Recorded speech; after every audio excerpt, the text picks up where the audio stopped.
আসসালামু আলাইকুম। আজকে আমার কাজের টেবিলে এসেছে ভিভো X100 প্রো একটি ফোন।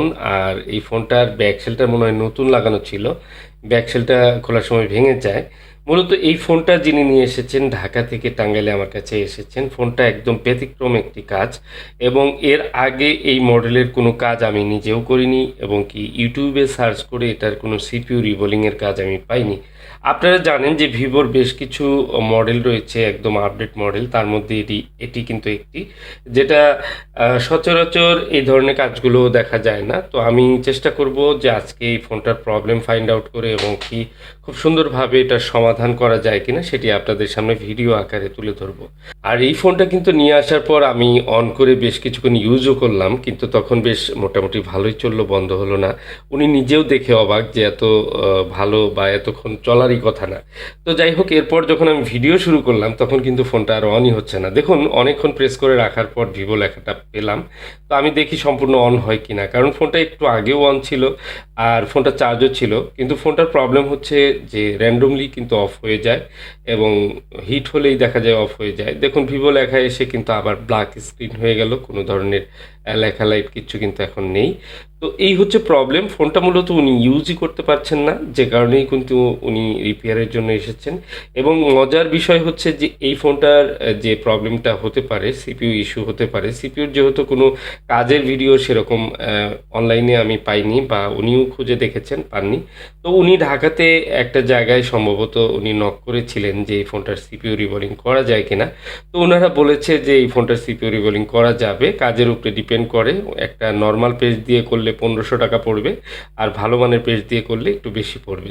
তো আসলে অবাক করা বিষয়, দেখুন ফোনটার কিন্তু এখনও ওয়ারেন্টি সিল রয়েছে, যদিও ফোনটা আনঅফিসিয়াল বাইরে থেকে নিয়ে এসেছেন, কোনো কাস্টমার কেয়ার ওনাকে সার্ভিস দেননি। তো এই ফোনটার ক্ষেত্রে আসলে কত টাকা বিল হতে পারে, আপনাদের কি আইডিয়া? এবং ফোনটার দাম বা ফোনটা সম্পর্কে, প্রসেসর সম্পর্কে হয়তো কারো কোনো আইডিয়া নেই। মানে যিনি বিল বলেছেন তার হয়তো কোনো আইডিয়া নেই, যে কারণে এরকম কথা বলেছেন। অ্যাকচুয়ালি এ ধরনের যে ফোনগুলো, এগুলো কিন্তু একটু খুব কেয়ারফুলি কাজ করতে হয়। একটু এদিক সেদিক হয়ে গেলে ফোনটা একদম ডেড হয়ে যেতে পারে, বা ফোনটা ঠিক নাও হতে পারে। যেহেতু আমি এই কাজগুলো দীর্ঘদিন যাবৎ করছি, আমি এরপরেও কিন্তু এই ফোনটাতে ডেড রিস্ক নিয়েছি। আমি ওনাকে বারবার বলেছি, দেখুন আপনার ফোনটা কাজ করতে গেলে কিন্তু একদম বন্ধ হয়ে যেতে পারে, এটা মেনে নিতে হবে। কারণ অনেক সময় এই কাজগুলোতে একটু ফল্ট হয়ে গেলেই দেখা যায় যে সিপিইউ ড্যামেজ হতে পারে, মাদারবোর্ড ড্যামেজ হতে পারে। আরেকটি গুরুত্বপূর্ণ বিষয় এটা হচ্ছে, এই মাদারবোর্ডটি কিন্তু ডাবল লেয়ারের মাদারবোর্ড। মাদারবোর্ডের মাঝখানে ক্যামেরা, অনেক বড় ক্যামেরার লেন্স। আপনারা জানেন যে ভিভোর এখন ক্যামেরার জন্য বেশ কিছু ফোন বের করেছে যেগুলো খুবই ভালো মানের ক্যামেরার লেন্স। তো যাই হোক, এই ফোনটার সিপিইউ আমি ক্লিন করে নিলাম। সিপিইউর উপরে যে র্যামটা এবং যে থার্মাল পেস্ট রয়েছিল সেটা ক্লিন করার পর আমি দেখতে পাচ্ছি মাদারবোর্ডটা খুব ভালোভাবে দেখে নিলাম যে ডাবল লেয়ার, ডাবল পার্টের মাদারবোর্ড, এবং এখানে খুব অল্প জায়গার মধ্যে সিপিইউটা বসানো। হিট দিয়ে কাজ করতে গেলে লেয়ারে ফল্ট হতে পারে। সেই বিষয়গুলো মাথায় নিয়ে আমি কাজটা শুরু করব, এবং কি আমি দুই দুই পাশের যে টিন রয়েছে সেটা আমি কেটে নেব, কারণ হচ্ছে এটা সিপিইউ রিমুভ করার জন্য আমার খুব ভালো হেল্প হবে। তো আমি একটু ড্রিল করে কেটে নিয়েছি, এবং আমি সাইটের টিনগুলো একটু কেটে নেব। আরেকটা বিষয় হচ্ছে যে এই ফোনটার যে প্রসেসর, এটা কিন্তু মিডিয়াটেকের ডাইমেনসিটির একটা প্রসেসর। আর এই ধরনের প্রসেসর অ্যাকচুয়ালি বর্তমানে যে আপডেট ফোনগুলো রয়েছে সেগুলোতে ইউজ করা হয়েছে। এগুলো 512 জিবি স্টোরেজ, এবং কি 12 জিবি অথবা 16 জিবি র্যাম, এরকম স্টোরেজে পাওয়া যায়। মোটামুটি একটা ভালো দামের একটি ফোন। কিন্তু আমাদের দেশে এই ফোনগুলোতে অনেক সময়ই দেখা যায় যে বাইরে থেকে ফোনগুলো আসে। তো ফোনগুলোতে কোনো প্রবলেম আসলে এবং কী ধরনের প্রবলেম আসছে সেটা কিন্তু পর্যালোচনা করে তারপরে কিন্তু আমরা সেই ফোনটি রিপেয়ারের সিদ্ধান্ত নেই যে কী ধরনের প্রবলেম আসছে। আর যেহেতু এই ফোনটাতে সুনির্দিষ্ট কোনো প্রবলেম নেই, যেমন ক্যামেরা গেলেই অফ হয়ে যায়, বা ওভারহিট হয়ে বা শর্ট হয়ে যাওয়া, ওভার রিডিং, অথবা লো বুট, হাই বুট, এই যে প্রবলেমগুলো থাকে সেগুলোর কোনোটিই নেই। ফোন একদম দিব্যি ভালো চলে, হুটহাট দেখা যায় যে আবার বন্ধ হয়ে যায়। এগুলো হচ্ছে ড্রাই শোল্ডের একটি লক্ষণ। যদি নির্দিষ্ট কোনো বিষয় না থাকে সেক্ষেত্রে আমরা এই ধরনের র্যান্ডমলি যে প্রবলেমগুলো আসে সেগুলোর ক্ষেত্রে র্যাম সিপিইউকে আমরা অনেক সময়ই দেখা যায় দায়ী মনে করে সেটাকে রিভলভ করে দেখি। এরপরেও যে আমার প্রবলেমটা 100% ফিক্স হবে এটার কিন্তু নিশ্চয়তা দেওয়া যাচ্ছে না। কারণ একেবারেই নতুন মডেলের ফোন, পূর্ব অভিজ্ঞতা না থাকলে যা হয়। তারপরে আমি চেষ্টা করছি যে যে অত্যন্ত সতর্কতার সাথে যে রিবোলিংয়ের যে কাজটি এটি আমি করার চেষ্টা করছি। আপনারা স্ক্রিনে দেখতে পাচ্ছেন যে আমার যে সেমরি টেম্পারেচার এবং এয়ার রয়েছে সেটি কতটা অ্যাপ্লাই করছি এবং কোন স্টেপে কত কি করছি এটা আপনারা অবশ্যই দেখতে পাচ্ছেন। তো দেখুন এখানে আমি প্রথমে র্যামটা রিমুভ করব এবং র্যাম রিমুভ করার জন্য আমি ফ্রি হিট করে নিচ্ছি। তো এখানে পর্যাপ্ত হিট অ্যাপ্লাই করতে হয়। প্রথমত আমি একটু মাদারবোর্ডটাকে ওয়ার্ম করে নিলাম। তো মাদারবোর্ড যখন তাপমাত্রা একটা পর্যায়ে যাবে তখন হাই টেম্পারেচার অ্যাপ্লাই করেছি দেখুন। তো এখন আমি র্যামটা রিমুভ করার চেষ্টা করছি, খুব ধীরে ধীরে করার চেষ্টা করছি। র্যাম কিন্তু খুবই পাতলা এখানে, তো তারপরেও খুব সুন্দরভাবে র্যামটা যেন রিমুভ হয়। আর আঠা মনে হচ্ছে, একদমই দেখুন আঠার পরিস্থিতি দেখুন, এবং মিডিয়াটেকের প্রসেসর মিডিয়াটেক লেখা রয়েছে।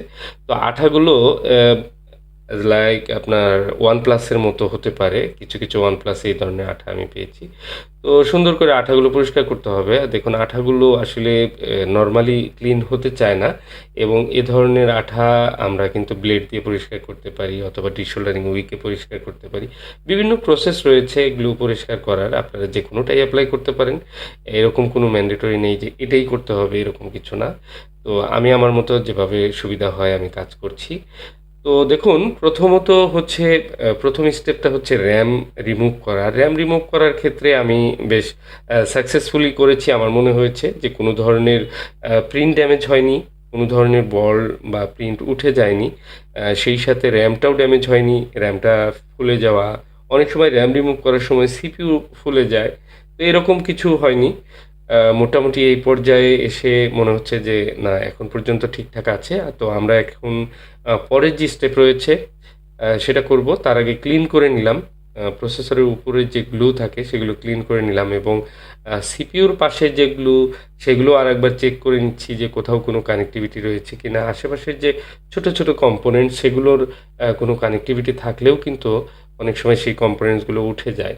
আরেকটা গুরুত্বপূর্ণ বিষয় সেটা হচ্ছে যেসব মডেল একদম নতুন, যেগুলোর কোনো ভিডিও পাওয়া যায় না, যেসব কাজের কোনো বর্নিউ বা সফটওয়্যারে আমরা বর্নিউয়ে কোনো সাপোর্ট পাই না, স্ক্যামেটিক নেই, তো সেই ফোনগুলোর আশেপাশে যে ছোট্ট ছোট্ট পার্টস থাকে সেগুলো কিন্তু হারিয়ে গেলে আমাদের খুবই কষ্টকর বিষয় হয়ে যায়।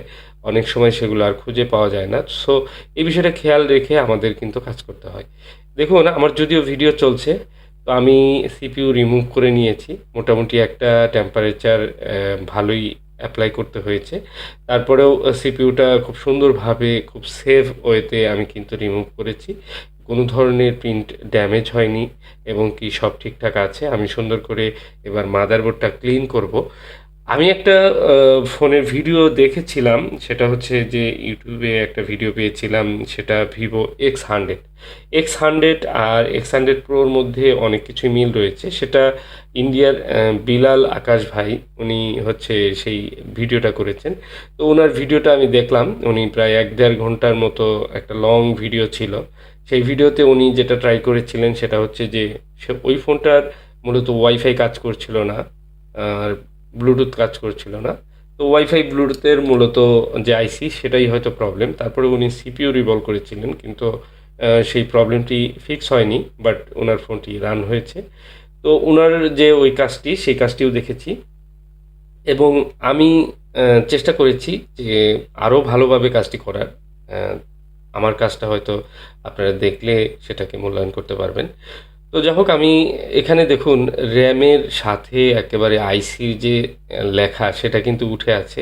আঠাটা এতটাই হার্ড, এতটাই মানে কঠিনভাবে লেগে থাকে যে সেটা কিন্তু র্যামের সঙ্গে কিছুটা এসেছে এবং কিছুটা কিন্তু সিপিইউর সঙ্গে এসেছে। অনেক সময় দুর্বল আঠা যেগুলো থাকে সেগুলো দেখবেন আপনারা র্যাম রিমুভ করার সময় হয় যে কোনো এক পাশে চলে যায়।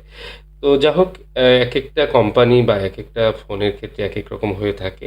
আর ভিভো এমনিতেই একটু হার্ড গ্লু ব্যবহার করে থাকে। ভিভোর প্রসেসর বা স্টোরেজ রিমুভ করতে গেলে আমাদের একটু এক্সট্রা সতর্ক হতে হয়, এবং কি সেগুলোর গ্লু যেরকম হার্ড থাকে, অনেক সময় লাইনগুলো অত সুন্দর ক্লিন হয় না, আইসিগুলো ক্লিন হয় না, পিসিবি ক্লিন হয় না। কারণ হচ্ছে ওনাদের যে আঠা, সেই আঠার জন্যই আমাদের অনেক কষ্ট হয়ে যায়। তারপরেও চেষ্টা করতে হবে সুন্দর করে কাজ করার। আর রেগুলার যেহেতু আমি ভিডিও নিয়ে আসছি না, আপনারা একটু ধৈর্য ধরে অপেক্ষা করবেন। মাঝে, মাঝে আমি চেষ্টা করব যে একটু সুন্দর, সুন্দর কিছু ভিডিও আপনাদের জন্য উপহার দিতে। আর রেগুলার না কাজ করার কারণে কিন্তু কাজের ভিডিও কম নিয়ে আসছি, এবং কি এই ভাই যিনি আসছেন উনি কিন্তু বেশ কয়েকদিন যাবৎ যোগাযোগ করছিলেন, এবং যোগাযোগ করে এরপর কিন্তু উনি আসছেন, এবং আমি আমার সময় মতো ওনাকে একটা শিডিউল দিয়েছি, সেই টাইমে কিন্তু উনি এসেছেন। তো যাই হোক, উনি অনেক সকালবেলায় এসে উপস্থিত হয়েছেন। আমি এসে দেখি যে উনি বসে আছেন। তো যাই হোক, ওনার যে ফোনটা, ওনার কথা ছিল যে এই ফোনটা হয়তো উনি ঢাকাতেও নিয়ে যেতে পারতেন।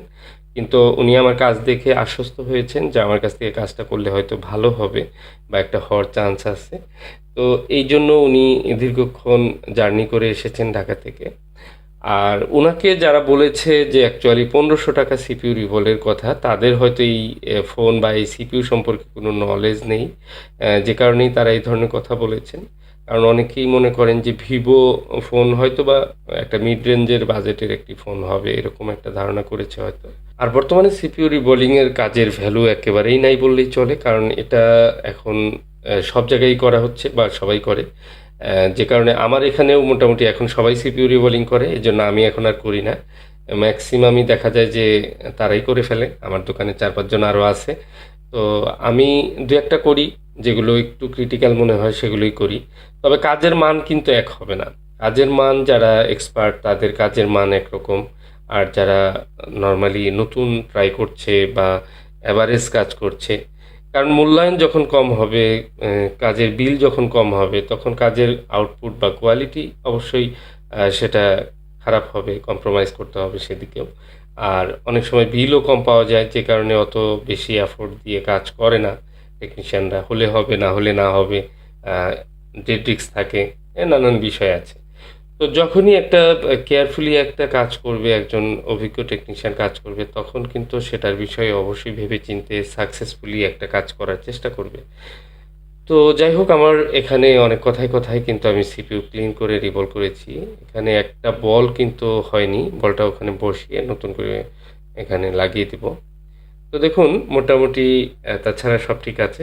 তো সিপিইউর যে বল এবং সিপিইউটা ক্লিন করে নিয়েছি, প্রতিটা বল ঠিকঠাক আছে, এবং সিপিইউ খুব বেশি প্রেসার দিয়ে ক্লিন করা যাবে না। এই ধরনের সিপিইউতে দেখা যায় যে অতিরিক্ত ডিসোল্ডারিং উইক দিয়ে ঘষাঘষি করলে কি হয়, অনেক সময় কিন্তু উপরের যে কালার কোডিং থাকে সেটা উঠে যায়, ভিতর থেকে তামা বেরিয়ে যায়। এই জন্য এই ফোনগুলোতে এটা খেয়াল রাখতে হবে। আঠা যদিও অনেক হার্ড, বাট ক্লিনিং একটু কম হলেও সমস্যা নেই, কিন্তু ড্যামেজ হওয়া যাবে না। আমার কাছে এটা মনে হয়েছে। তো অনেক ক্ষেত্রে দেখা যায় যে গুগলের যে পিক্সেলের ফোনগুলো, সেগুলো কিন্তু এরকম প্রবলেম হয়। খুব বেশি ক্লিন করতে গিয়ে অনেক সময় কিন্তু লেয়ারের উপরের যে কালার থাকে সেটা কিন্তু উঠে যায়। তো যাই হোক, আমার র্যাম সিপিইউ রিবোলিং কমপ্লিট। এবার আমার ইনস্টল করার পালা। এবার আমি ইনস্টল করব প্রসেসরটি, এবং প্রসেসরটি বেশ বড়, আপনারা মাইক্রোস্কোপে হয়তো পুরোটি দেখতেই পাচ্ছেন না। তো এটা হচ্ছে মিডিয়াটেকের MT6989W। তো এই আইসিটি মূলত আমি এবার ইনস্টল করছি, এবং এটা মোটামুটি মিডিয়াটেকের মধ্যে বর্তমানে যে প্রসেসরগুলো রয়েছে সেগুলোর মধ্যে বেশ ভালো একটি প্রসেসর। মিডিয়াটেক ডায়মেনসিটি 9300, এই প্রসেসর দিয়ে অসংখ্য ফোন কিন্তু বাজারে চলে আসছে। ভিভো X200 FE এটাও আসছে, কিন্তু ভিভো V50 Pro 5G এ ধরনের ফোন, টেকনোতেও এই প্রসেসরটি ইউজ করা হয়েছে। OnePlus AC5s এটার মধ্যেও আছে, এবং কি ভিভোর V31 Pro 5G, অসংখ্য ফোন রয়েছে। অপ্পোতে রয়েছে ফাইন্ড X7 5G। তো এরকম অসংখ্য ফোন রয়েছে যেগুলোতে মূলত এই প্রসেসরটি ইউজ করা হয়েছে। তো সামনে হয়তো এ ধরনের প্রবলেম ফেস করব আমরা, এবং অনেক ফোনেই দেখা যাবে যে এ ধরনের প্রবলেম আসতে পারে। তো আমরা প্রস্তুতি নিয়ে থাকি, দেখা যাক যে এ ধরনের প্রবলেমগুলো আসলে আমরা এই ধরনের প্রবলেমগুলো সলভ করতে পারি কিনা।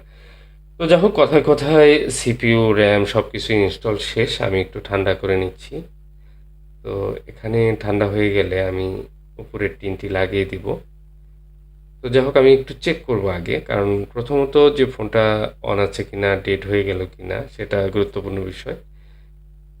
তো প্রসেসর এবং র্যামের যে কাজটি করেছি অত্যন্ত সূক্ষ্মভাবে করেছি। আশা করা যায় যে কোনো ফল্ট হয়নি বা ফোনটি কমপ্লিট হয়ে যাবে, এবং র্যাম প্রসেসর থেকে এ ধরনের প্রবলেম হলে অবশ্যই ফিক্স হয়ে যাবে আশা করি, এবং সেটি হওয়ারই সম্ভাবনা বেশি আমাদের অবজারভেশন যা বলে। দেখুন আলহামদুলিল্লাহ এখানে ব্যাটারি সিম্বল আমি দেখতে পাচ্ছি। তো একটু দেখি, এখানে চার্জও রয়েছে ফোনে, এবং অন করার চেষ্টা করি, দেখি অন হয় কিনা এখন। তো ভিভো লেখা চলে আসছে, সম্পূর্ণ অন হয়ে যাবে আশা করি। এবং এই ফোনটার ক্ষেত্রে এটা একটা নতুন একটা মডেলের ফোন বা নতুন একটা প্রসেসরের কাজ, আর আলহামদুলিল্লাহ সেটা সলভ হয়েছে। এবং এটা ভিডিওটা শেয়ার করে রাখুন, বেশি বেশি করে শেয়ার করলে কি হবে, এই যে প্রবলেমটা সেটা অনেকে জানতে পারবে, এবং কি এটা যে এইভাবে সলভ করা যায় সেটাও জানতে পারবে। আর আপনারা যদি এ ধরনের ফোনের ইউজার হয়ে থাকেন বা এই প্রসেসর ইস্যু হয়ে থাকে, সেক্ষেত্রে আপনারা কিন্তু এগুলো সলভ করে নিতে পারবেন। আপনারও জানা রইলো যে এই প্রবলেমটা হতে পারে, টুডে টুমোরো যখন এই ধরনের প্রবলেম আসবে সেক্ষেত্রে মোটামুটি একটা ধারণা থাকা ভালো। তো অবশ্যই ভিডিওটি শেয়ার দিয়ে ওয়ালে রেখে দিবেন, আর যারা ইউটিউব থেকে দেখছেন অবশ্যই চ্যানেলটি সাবস্ক্রাইব করে রাখবেন। আর যারা ফেসবুক থেকে দেখছেন তারা কিন্তু ফলো বাটন পাবেন না, তারা লাইক বাটনে প্রেস করলেই ফলো হয়ে যাবে। তো দেরি করবেন না, অবশ্যই একটা লাইক বাটনে প্রেস করে রাখবেন। তো যাই হোক, এখানে মূলত থার্মাল পেস্ট অ্যাপ্লাই করতে হবে এবং ফোনটা সুন্দরভাবে ফিটিং করতে হবে, এবং ফোনটা ফিটিং করার পর এই ফোনের ক্যামেরা কাজ করে কিনা বা অন্যান্য সব কিছু ঠিক আছে কিনা এগুলোও চেক করতে হবে। আপনারা নিশ্চয়ই দেখেছেন যে আমি ক্যামেরাগুলোর লেন্সগুলোর উপরে প্রোটেক্ট করে নিয়েছি, এবং কি যেন ক্যামেরায় কোনো ময়লা না যায়। সবচেয়ে বড় বিষয় হচ্ছে যে এই ফোনটা মূলত ইনটেক একটি ফোন, ফ্রেশ কন্ডিশনের ফোন। তবে ফোনটার ব্যাক সেলটা চেঞ্জ করা হয়েছিল, উনি দেশের বাইরে থেকে যেহেতু ফোনটা এসেছে, হয়তোবা কেউ পাঠিয়েছে, এবং ফোনটার ভিতরে মাদারবোর্ডটা একদম ফ্রেশ, কোনো কাজ করা হয়নি। বাট ফোনটার ব্যাক সেলটা হয়তো চেঞ্জ করা ছিল, গ্লাসের ব্যাক সেল, কিন্তু ব্যাক সেলটা খোলার সময় ভেঙে যায় আমাদের এখানে আনফরচুনেটলি। তো এই ব্যাক সেলটা হয়তো ঢাকার থেকে উনি চেঞ্জ করে নেবে পরবর্তীতে। তো ওনার যে প্রবলেমটা ছিল সেটা সলভ হয়েছে, এতেই উনি খুশি। তো আমি পার্ট বাই পার্ট সব কিছু ফিটিং করব, এবং এরপর ওনাকে আমি চেক করতে দিব। দীর্ঘ সময় উনি বসে থেকে এখানে চেক করবে যে ফোনটাতে আর কোনো প্রবলেম করে কিনা, বা সে ধরনের হ্যাঙ্গিং প্রবলেম, বন্ধ হয়ে যাওয়া বা ল্যাগিং বা রিস্টার্টিং এ ধরনের কোনো প্রবলেম করে কিনা সব কিছু দেখে তারপর কিন্তু উনি এখান থেকে ফোনটি নিয়ে যাবেন। তো দেখুন, একটা নতুন মডেলের কাজ বা নতুন ধরনের একটা কাজ, সেটা করার অনুভূতিটা একটু ব্যতিক্রম থাকে, এবং কি এই কাজটা আমি চেষ্টা করেছি সুন্দরভাবে করার, এবং ভবিষ্যতে আরও সুন্দরভাবে কিভাবে করা যায় সেটাও আমি চেষ্টা করব। কারণ প্রত্যেক প্রথম কাজই কিন্তু ভুল হওয়ার অনেক চান্স থাকে। তার মধ্যেও আমি এই ফোনটাতে যে কাজগুলো করেছি আমি নিখুঁত করার চেষ্টা করেছি। তো ক্যামেরা থেকে শুরু করে সবকিছু আমি লাগিয়ে তারপর ফোনটা একটু অন করে আপনাদের দেখাচ্ছি যে ফোনটা অ্যাকচুয়ালি পারফর্ম কেমন করে, এবং ক্যামেরা আসে কিনা বা সবকিছু ঠিকঠাক মতো চলে কিনা, এবং ফোনের মডেলটি অ্যাকচুয়ালি আপনাদের দেখানোর চেষ্টা করব। তো যাই হোক, আমি ফোনের স্ক্রুগুলো ঠিকঠাক মতো লাগিয়ে নিচ্ছি, স্ক্রুগুলো আলাদা করে রেখেছি যেন পার্ট বাই পার্ট ঠিকঠাক মতো লাগানো যায়। তো দেখুন আমার ফোনটি অন হয়েছে এবং ক্যামেরা ঠিকঠাক আছে, ক্যামেরা সহ সব কিছু আমি চেক করছি, যদিও ক্যামেরার উপরে কিন্তু এখনও প্রোটেক্টর লাগানো রয়েছে। তো এখানে আপনারা মডেল দেখতে পাচ্ছেন, মডেলটা কিন্তু ভিভো X100 Pro। তো মোটামুটি এখন পর্যন্ত সব ঠিকঠাক আছে। তারপরেও আমি ওয়াইফাই কানেকশন করে আমি ফোনটিতে বেশ ভালো রকম স্ক্রলিং করি, এবং কি ইউটিউব চালিয়ে দেখি, সব ঠিকঠাক আছে আলহামদুলিল্লাহ।